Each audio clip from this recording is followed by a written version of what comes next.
Marc et Sophie, Marc et Sophie, Marc et Sophie. Marc et Sophie ont lancé comme un défi amour, tendresse, câlin et fantaisie.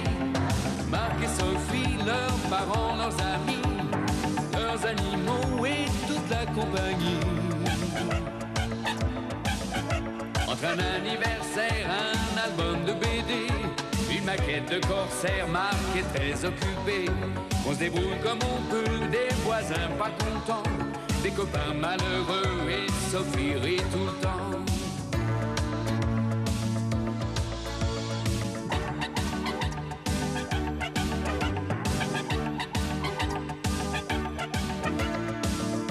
Leur vie c'est un petit peu comme la nôtre aujourd'hui, quelque chose de nous deux, soleil et jour de pluie. Marc et Sophie ont lancé comme un défi amour, tendresse, câlin et fantaisie. Marc et Sophie, leurs parents, leurs amis, leurs animaux et toute la compagnie.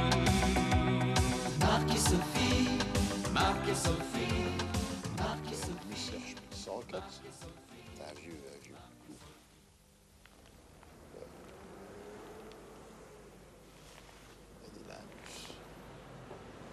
Vous n'auriez pas vu le pigeon de 13h18? Pardon? Ah non, je l'ai raté. Mais par contre, celui de 15h12, c'est un beau spécimen, hein, je viens de l'apercevoir. Eh, vol au vent, mon aide de camp. Parti pour une longue mission. Celui de 13h18 est en retard. C'est un bleu que j'essaie de dresser, mais nettement moins doué que vol au vent. Mais il m'attendrit parce qu'ils sont roses. Rose? Ouais, ses yeux, ça lui donne bonne mine. Ah oui, puis ça fait ressortir la plume, hein? Et puis ça cache son bec de lièvre, on en oublie sa myopie. Et moi qui marchais. Oh. J'adore faire rire les jolies femmes. Oh, écoutez. Colonel Bontemps. Madame Martignac. Vous avez de la famille dans l'immeuble? Oui, ma fille, le docteur Higuini. Non, non. Alors j'allais justement les voir. Alors après vous, je vous en prie. Je venais l'embrasser entre deux rendez-vous. J'avais une heure à tuer. J'ai vu tout de suite que vous étiez une femme dangereuse. Oh, quelle amène! Écoutez, venez, c'est par ici. Alors, vous lâchez votre pigeon comme ça, dans la nature? Non, je le teste d'abord sur des petites courses. Aller passer commande au supermarché. Ah, c'est bien ça. Ça vous évite les déplacements, le parking, et de vous faire pigeonner à la caisse. Mais il porte pas les paquets quand même. Non, il refuse. Je fais livrer. Rassurez. Et alors là, vous l'avez envoyé acheter quoi? Une perceuse électrique? Non, pas du tout. Je l'ai lâché à 150 km d'ici, en pleine forêt, il y a 3 jours. Et vous croyez qu'il va revenir pour vos beaux yeux? Oh, pas pour les miens. Pour ceux de sa pigeonne, qu'il attend chez moi, au 4e. Deux pigeons s'aimaient d'amour tendre. C'est dans une fable. Oui. Mais détrompez-vous, loin du nid familial, le mâle éploré n'a de cesse que de retrouver sa belle. Ah, l'amour, l'amour. Je me demande si mon mari ferait tout ce chemin en volant pour me rejoindre. Vous êtes marié? Oui. Dommage. Le pigeon est aidé par des petits granulés qu'il a là et qui lui donnent le sens de l'orientation. Moi, je perds les miens en vous voyant. Oh, écoutez. Mon mari aussi a des petits granulés par moment. Heureusement. Chez le pigeon, ce sont des petits micro-aimants, des granulés aimantés. Ah. Avoir des amants à mes pieds. Oh, j'adorerais ça. Me voilà. Me voilà aussi, colonel. Je crois que c'est l'heure de votre consultation. Affirmatif. Ma chérie, le colonel me faisait une déclaration. Une démonstration sur le dressage des pigeons voyageurs. C'est passionnant. Il est passionné.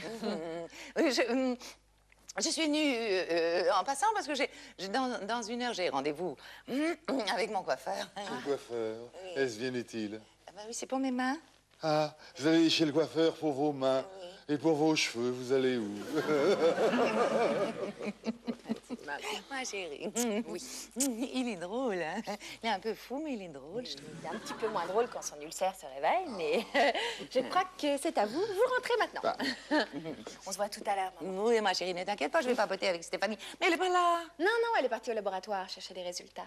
Allez, tout à l'heure.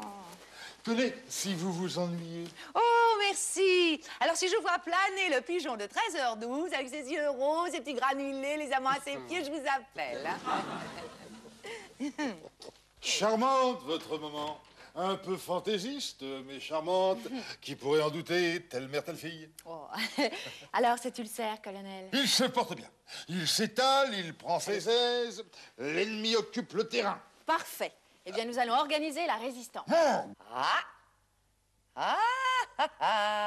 Je me demande si c'est... Oh non, zut, c'est un hélicoptère. Ça m'étonnait aussi qu'il ait une aile qui tourne comme ça au-dessus de sa tête.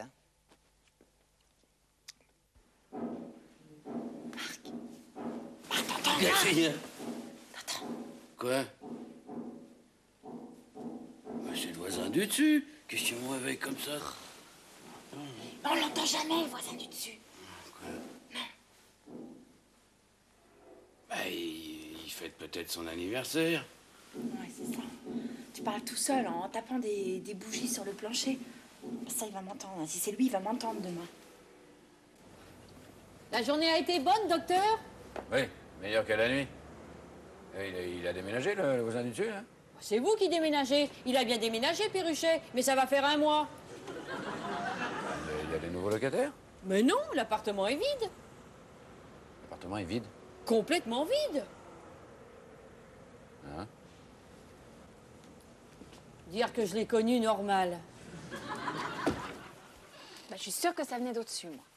Oh, ouais, j'affirmerai rien, mais c'était peut-être dans mon rêve, hein. Bon, bah alors, on faisait le même rêve en même temps. Ça doit être ça. C'est peut-être aussi que je suis, moi, rentré dans ton rêve pendant que tu dormais. Peut-être. Qui marche. Marc. Ah non, alors là, si on est dans le même rêve, tu me pinces. Hein.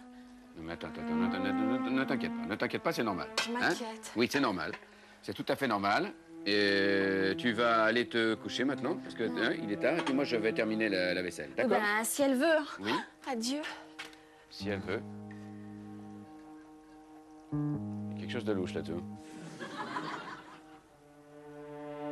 Marc. Marc, viens vite. Marc. Je l'ai eu! Je l'ai eu! Je l'ai eu! Elle était dure à avoir, mais je l'ai eu! Marc, regarde, le réveil par la boussole. Mais quoi, c'est l'heure que tu veux, hein? Mais il fallait le dire tout de suite. Tiens, il est minuit. Oh, il est minuit, l'heure. Non, mais arrête. Mais écoute, fais quelque chose, ça me fiche la trouille, ce truc-là. Non, mais du calme, pas de panique. Il y a sûrement une explication scientifique toute bête. Marc, je suis sûre qu'il y a un esprit qui rôde là-haut. Oh là là. Non, non, arrête, mais c'est pas drôle de faire ces trucs-là, rallume. Oh là là, c'est pas marrant. Non, mais je suis sûre que Perruchet, là-haut, il est parti en tuant quelqu'un, ou alors il l'a emmuré, enfin, un truc bizarre. Oh, sans blague. Mais absolument. Oui. Et il essaie de nous parler. Oui. Voilà. Bah, je vais appeler maman, parce qu'elle a fait tourner des tables avec des amis pendant un moment, et il parlait avec les esprits. C'est débile. Non, mais c'est comme si on croyait au rêve prémonitoire de maman. Si c'était vrai, toute la famille serait déjà enterrée. Bon, alors, monsieur le fantôme a une autre explication, Ali? Non, mais j'ai une autre proposition à te faire. Ah! Quoi? Arrête. La mort des fantômes est uniquement spirituelle, monsieur. Oui, et moi je croirais aux fantômes quand ils m'appelleront par mon petit nom.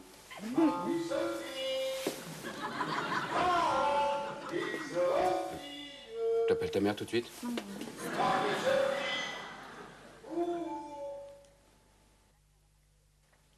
J'espère que ça va marcher. J'ai déjà envie de rire, moi. Non, il faut pas rire, sinon tu vas tout faire rater. Oui, bien sûr. Bah oui. Je vous réserve une surprise, colonel. Pourquoi l'inviter? Bonsoir, colonel. Bonsoir, colonel. Bonsoir.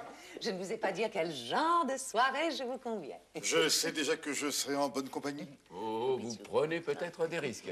Pourquoi tu l'as invité? Oui, ben je manquais de bras. Mais il y en a qu'un. Ben, on fera avec. Asseyez-vous, c'est ça, là. Voilà, colonel, je Voilà. viens avec vous. Voilà. Donnez-moi votre main. C'est un jeu. En quelque sorte. Nous allons communiquer avec les esprits. Ah, j'avais deviné que vous étiez une femme d'esprit. Oh. Bon, alors on se concentre. Sophie. Oui. Le cercle. Comment je fais? Vous me chatouillez, docteur. Les membres fantômes, ça existe. Ah bah, ça tombe bien. Mais Sophie, tu prends la main du colonel? D'accord. Quelle poigne. Oui. Bon, on se concentre. On ferme les yeux. Toi que nous avons convié à nous rejoindre, es-tu là? Affirmatif, je suis là. On se tutoie déjà? Oh, mais chut. J'appelle les esprits frappeurs. Me recevez-vous? 5 sur 5.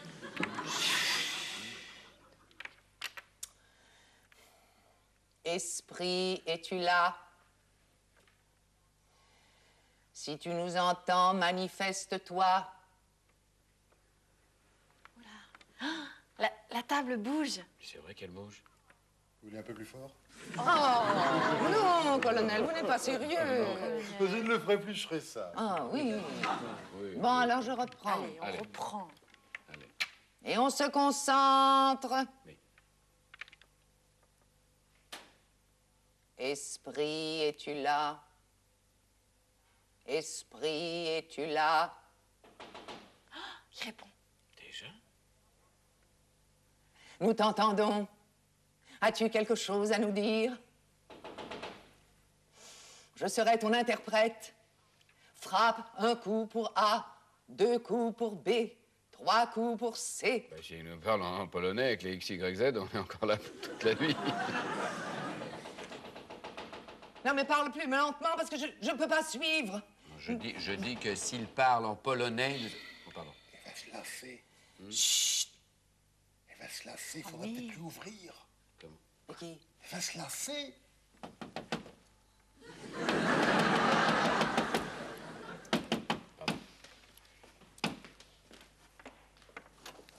Oui? Je viens de faire un tour là-haut, rien d'anormal, hein. À mon avis, c'était un cambrioleur. Pourquoi, la porte a été fracturée?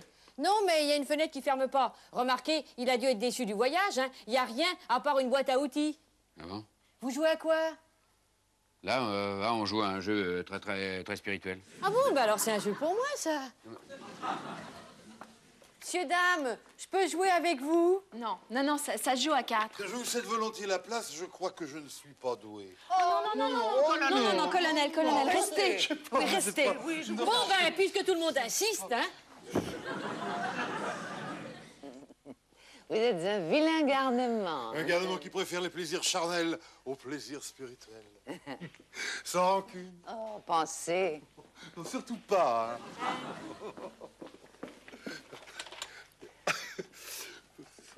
Hein.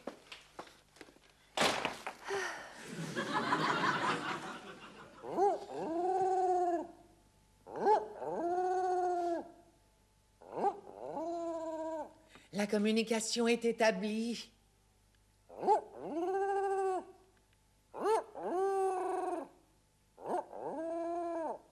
L'esprit est dans la cour.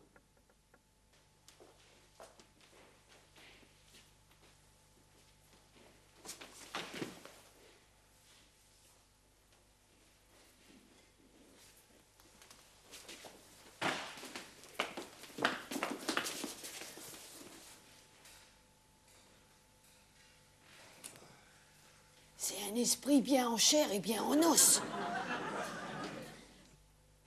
Ah ben, il est au-dessus, là. Mais il va faire tomber l'immeuble.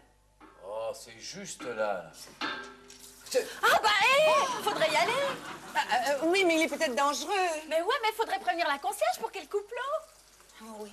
Hein? Il faudrait prévenir la concierge Bah pour... ouais, faudrait prévenir. Ah bah vas-y, toi, Marc. Allez. Bon, bah, alors j'y vais. Oui. Nous sommes avec vous, mon petit Marc. Oui. Oh, ma Sophie, tu sais que tu as épousé un homme courageux. Oh, oui, bravo, mon chéri, bravo. Surtout, fais bien attention à toi. Non, Tenez, mon petit Marc, ne prenez pas froid. Oui. Voilà.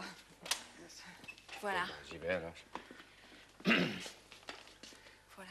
Bon, bah... Oui, t'y vas. T'y vas. Ouais. Mon Dieu, mon Dieu. J'ai tapé, j'ai tapé, j'ai tapé. Je ne sais pas ce qui m'a pris, j'ai tapé, puis tout d'un coup, plaf, plouf, ça a jailli, crac, boum. Calmez-vous, asseyez-vous, Mais asseyez-vous. c'est vous qui bricoliez là-haut? Oui, pour le délivrer. Son pigeon. Oui. Oui, elle est squassée dans la bouche d'aération du premier. Hein. M'obliger à monter là-haut. Et au moment où je croyais le tenir, crac, boum, disparu. Alors j'ai tapé tous les tuyaux, les creux, les pleins. Ouais. Où est-il maintenant?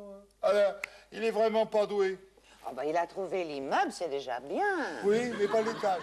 Tiens, pas plus tard qu'hier. Hier soir, vous voulez dire qu'il était déjà au premier étage? Oui. Et vous aussi? Oui, et au moment où je croyais le tenir, crac, il a filé. Hein? Vous savez, je suis pas coléreux.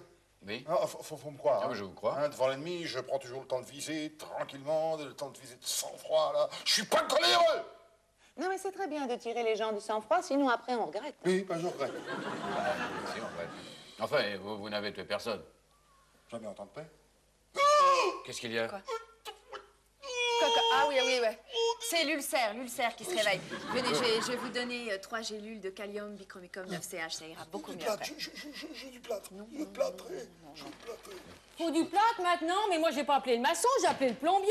J'ai coupé l'eau, il n'y en a plus une goutte dans l'immeuble.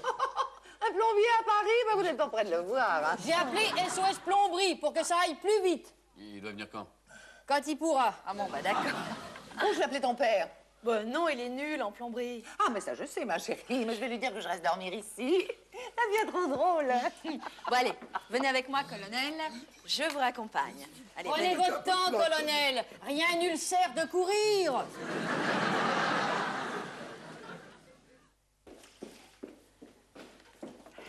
Quand t'as plus d'eau, il y en a encore. Heureusement que la concierge du 15 est sympa. Allez, faites passer. Oui, à la guerre comme à la guerre. Voilà, Marc. Merci. Voilà. Oh, c'est le bien attention. Là. Oh là. Oh, je ris, mon Dieu. Elle n'en peut plus. Oh, que tout ça est drôle. Au moins, on s'amuse bien. J'ai un peu pensé au camp scout, moi. T'étais scout? Non? Non, mais j'imagine. J'avais pas une cheftaine dans mon sac de couchage. Moi, ça me rappelle quand nous étions à Broadway avec ton père. Nous sommes allés voir une comédie musicale américaine. Ça s'appelait, attends, je vois, Les Miséreux. Adorable. Oh oui, c'était adorable. Ouais, c'est ça, ouais. C'est ma tournée. Il n'y a pas de raison qu'il y ait que les salades de mes escargots qui en profitent, hein. Merci. Merci beaucoup. Oh, que c'est drôle, mon Dieu. Mais rassurez-vous, colonel, il va revenir, votre pigeon. Merci. Mais certainement plus vite que le plombier. C'est pour me remonter le moral que vous avez mis cette mini-jupe? Oh, je vois que vous allez nettement mieux, colonel. Quand je pense que c'est vous qui avez fait tous ces bruits là-haut. Je suis désolé de vous avoir fait peur. Ça n'explique toujours pas pourquoi nos couverts ont volé au plafond. C'était moi. Comment? Et bien sûr, j'ai mis au point un procédé pour attirer les pigeons à distance grâce à des bagues spéciales que je leur mets aux pattes. Comment ça marche? J'utilise les ondes. Des ondes? Bon, alors je ne parlerai pas, même sous la torture. Top secret. Non, mais entre nous, comment des ondes destinées aux pigeons peuvent-elles attirer mes couverts? Et parce qu'ils sont de mauvaise qualité. Ils ne sont ni en or ni en argent, vos couverts. Non, ils sont en inox. Mais c'est déplorable, l'inox. Quand ils croisent mes ondes. Mais c'est déplorable, même pour les fourchettes. Vous ne savez pas inventeur? Mais né. Je suis un inventeur né. Quand j'avais 6 ans, j'ai mis au point la tétine à hélice, ma première fessée. Mais oui, plus tard, pendant la guerre d'Indochine, j'ai été le premier à savoir tuer le temps. Alors, en supprimant toutes les montres? Non, le temps. Le temps. Et le temps, cette mouche qui pique et suce le sang de nos soldats dans l'exercice de leur fonction, le véritable ennemi. Oh là là. Tiens, d'ailleurs, c'est la femelle qui pique. La femelle, c'est toujours l'ennemi, forcément. Ah oui, forcément. Bon, alors j'avais mis au point, j'avais construit une petite boîte qui diffusait des vibrations qui les attiraient. Alors, tous les temps du quartier se précipitaient tête baissée, n'est-ce pas, les ailes en folie, le dard en avant et... Allez, mitraillette. On tuait le temps comme on pouvait. Et ça tombait comme des mouches. Affirmatif. Colonel, avec vous, on ne sait jamais si vous dites vrai ou si vous plaisantez. Ah, c'est ce qui fait mon charme, mon mystère. J'aurais voulu être homme voilé dans un harem. Ça y est, c'est prêt. Oh. En l'honneur de l'homme voilé. Oh, je me régale déjà. Puisque vous les aimez tant, eh ben, je vous ai fait des pigeons au concombre. Atari. Avec un plat de riz. Oh. Ah bon, d'accord. Ah bah, tu vois, tes fantômes, ils étaient pas si méchants. N'empêche, ça m'explique toujours pas pourquoi on a entendu Marc, Sophie, Marc, Sophie, Marc. Quoi? Oh, il a retrouvé sa pigeonne. Marc et Sophie. Marc et Sophie. Pardon. Vous les avez appelés Marc et Sophie? Viens vous voir tous les jours. Deux pigeons qui s'aiment d'amour tendre. Pouvais-je les appeler autrement? Ben,